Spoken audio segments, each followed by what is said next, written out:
Yeah. Yeah, what do you think? Fantastic. I couldn't take you for a proper drive for obvious reasons. It's not my car. I cannot replace it. So Well, I it's wasn't going quick. I just wanted to, yeah. because I know you love this. I know that you would appreciate a drive in an F40. Yeah, so I think this is one of the last times that I'll ever be able to even sit inside the car. So it's a good thing that you kind of got me involved, because otherwise it would have been a kind of a never ride. Might never happen. But anyway, let's not to be so negative. But it's cool, isn't it? Oh, it's a great car. It's you think about being in one of these, or you see them, but when you're in one, you don't realise how it's completely different. Yeah. How really special they are. Dom reckons it looks like a toy, and then when it's moving, it's weird because it's like a model that you have or something. It's not. It doesn't look real. Yeah, it does. You're in it. You go, this is definitely not my daily driver. So this is like, you get it. If you feel like you're at the end of a jet fighter, that sort of feeling that you're that low to the ground. No, there's an experience. There's an adrenaline rush from from. I don't know what we hit, 80 k's an hour, or a total of 80 k's an hour. Yeah, that's not all right, though. Maybe for a second. Yeah. Yeah, but there's an adrenaline rush because it's the F40. It's your childhood dream car, and it's. It's like Sophia Loren, it's like it's the hot chick. It's the hot chick. It's the hot chick conundrum. It's a hot chick that you're afraid to approach. Yeah. Yeah.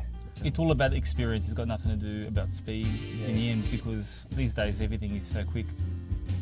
It pales in comparison, but nothing has the feel that this car provides. That's right. Yeah. I think there's something about this, and I've said it a million times before, but there's something about this that I don't think can be done anymore, and will never be done again.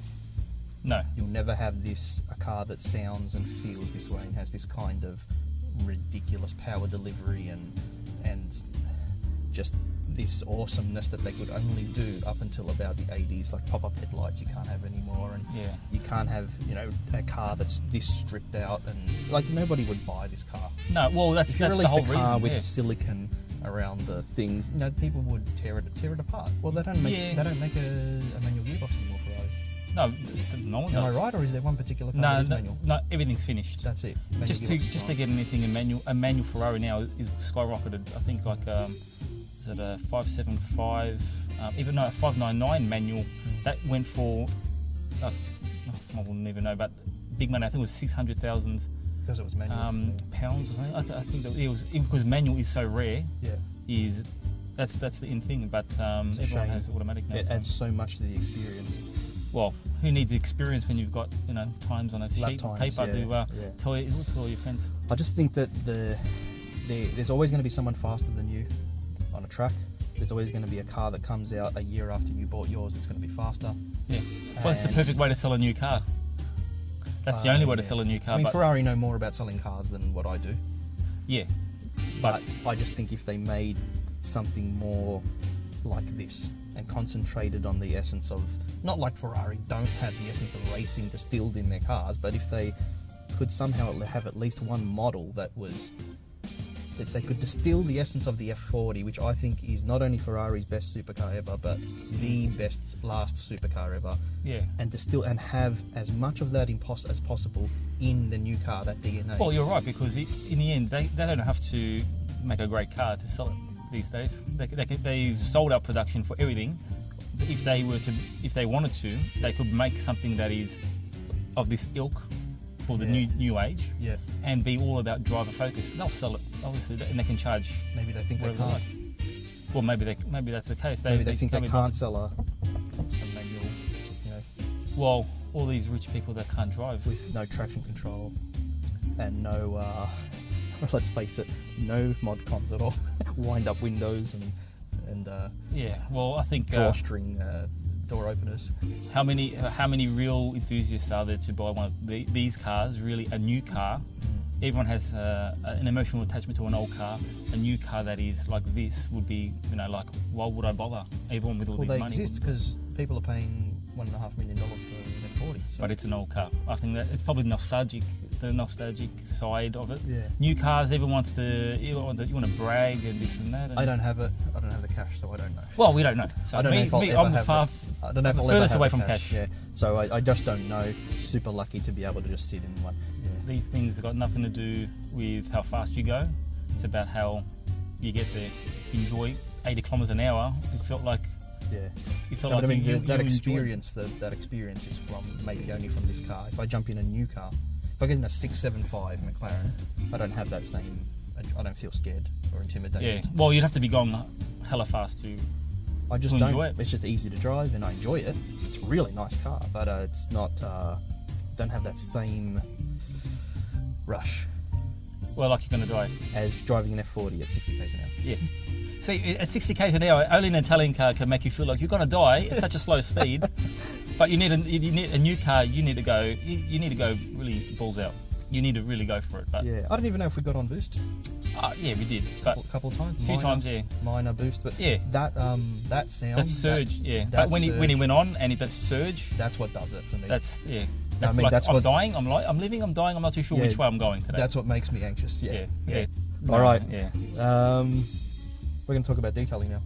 Rex on myself.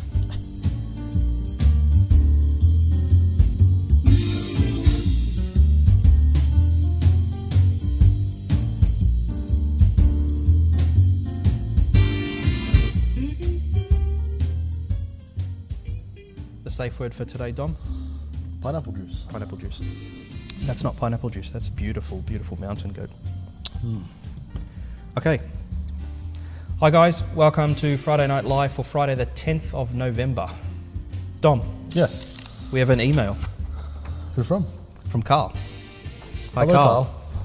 Carl says, I have recently purchased a car, factory finished in matte paint. I've heard positive feedback about your product. Of course he did. However, I would like some advice on product selection and the cleaning process for a matte finish, please. And thank you, Carl. Good manners. Polite. I've replied to Carl, but I thought we'd put the information that I replied to him with in the Friday night video and perhaps Yep. elaborate a little bit. So most important thing about matte finishes is that you apply paint protection ASAP. That's first priority, top Yep. priority. As per the application of Full Metal Jacket to a matte surface, it's really not much different to applying it to a gloss surface, in the sense that you apply it via the applicator, you remove the excess immediately, and you have the same kind of protection and characteristics that you would have for Full Metal Jacket on a glossy surface. The only difference is that the Full Metal Jacket on a matte surface will achieve an adjustment of one gloss unit either way. So usually it may be up to one gloss unit glossier, which is imperceptible. Yep. So it's going to maintain a matte finish. So if you have a 45 gloss unit matte finish, you'll have a 45 or 46 gloss unit finish after applying Full Metal Jacket paint protection. And the difference between 45 and 46 to the human eye is not perceptible, so don't worry about that too much, but we just thought we'd be clear, it can adjust it just slightly. Gloss unit, by the way, just in case you're wondering what the hell a gloss unit is a standard, internationally recognised measurement for gloss. It's designated by GU. You might see that in some of our descriptions on our blog, or in the past we've referred to gloss units as GU. We might not have made it clear that we're talking about gloss units. You may not know what gloss units are, and now you do. Pretty sure it's in all of the polish descriptions. Polish descriptions, Yeah, yeah. it tells you the gloss unit that is achievable. That is achievable with, Yep. say, Cap Heavy or Yep. Cap Ultrafine, one of our polishing compounds. That is a roughly 90 gloss units, and most cars that leave final inspection are 90 plus, up to about, I think the most we ever achieved was 95 gloss units, which is huge. 100 gloss units, while technically possible, I don't think is achievable. Unobtainium. It's unobtainium, yeah. Second priority is maintaining the car correctly. Having very, very careful washing methods, making sure you dry the car, making sure you top up paint protection with something like Full Metal Jacket spray wax, but more importantly, making sure that you have no mechanical action or you reduce the mechanical action as much as possible, so that the chances of marring that paintwork, inducing a swirl or a scratch, is minimal. If you do have an imperfection in the surface, you're going to have a hell of a time removing it and maintaining the matte finish. So we've got a gloss polish, We don't sell it, unfortunately. We a rarely matte use polish. it. It's a we matte have polish. a matte polish specifically designed to polish matte surfaces and maintain a matte finish. If you use a conventional polish to polish matte finishes, you'll gloss that surface up and you'll have a big shiny patch in the middle of your matte car.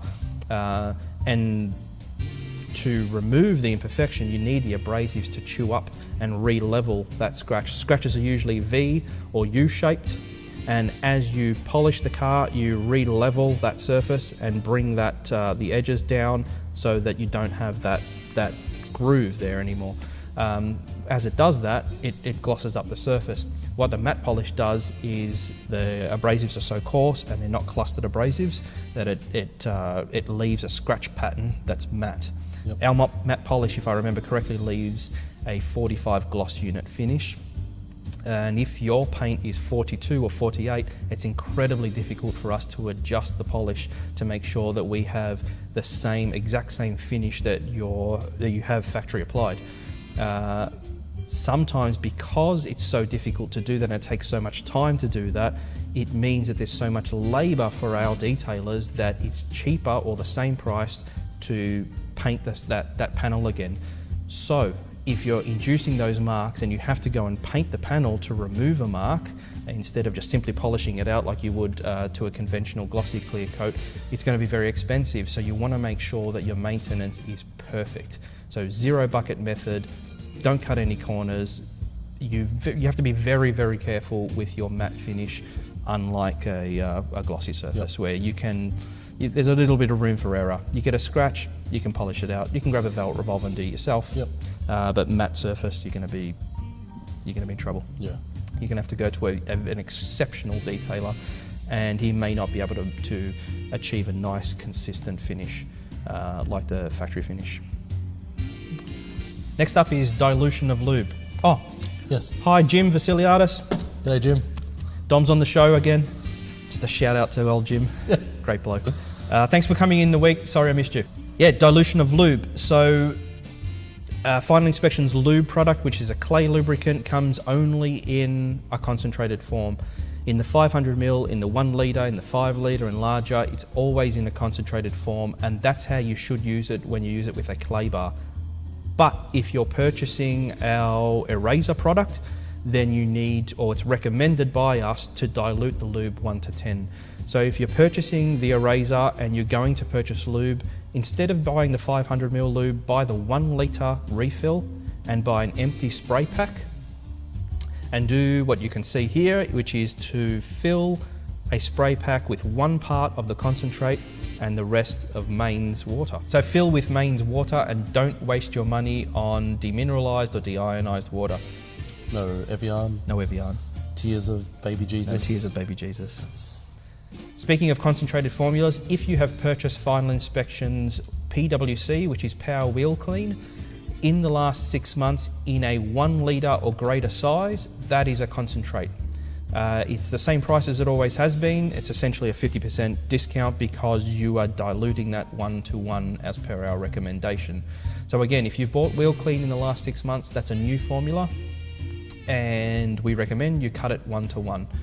Although, what we do, Tom, is make a more concentrated dilution rate. So I fill it 3/4 concentrate, 1/4 water, and you use? I use about 2/3 of concentrate and 1/3 water.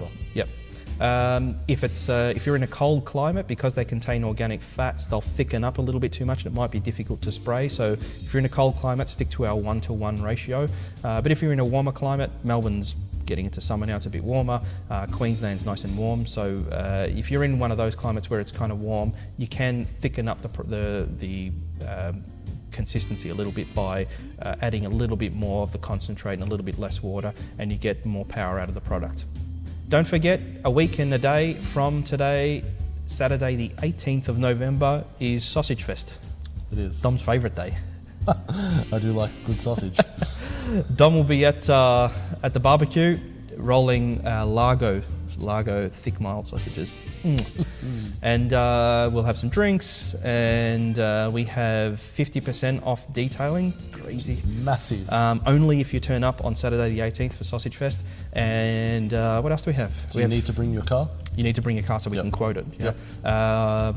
And we have 25% off products. Yes. But only on Saturday the 18th. Yep.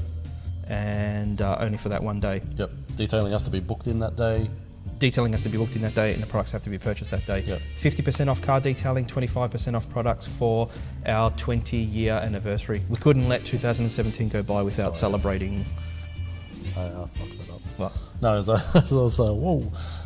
No, it's maybe making it sound like the detail has to be booked in that day. They're not expected to do the detail that day. Just make the booking on that day. I think that's pretty clear, wasn't it? Not We'll just run over that again. just in case. So 50% off detailing and 25% off products for the products you purchase that day or the detailing that you book in that day. That's our 20-year anniversary. We couldn't let 2017 go by without celebrating 20 years of what is a Melbourne institution. It is. Let's be honest. Probably the best business in Melbourne. Melbourneites are so lucky. Yeah, they actually are. get to come here and see me. Ugh, jeez, that sounded bad. What about me? And Dom. or they can opt to see you, which is a lot better. I'll be hiding behind a barbecue. Dom would be behind a barbecue. I'm going to get you a nice apron. Yeah. You don't know what I've got you, but it's nice. It's a nice one. I'm the chef. Give me a fork. Yeah, it's a surprise coming your way.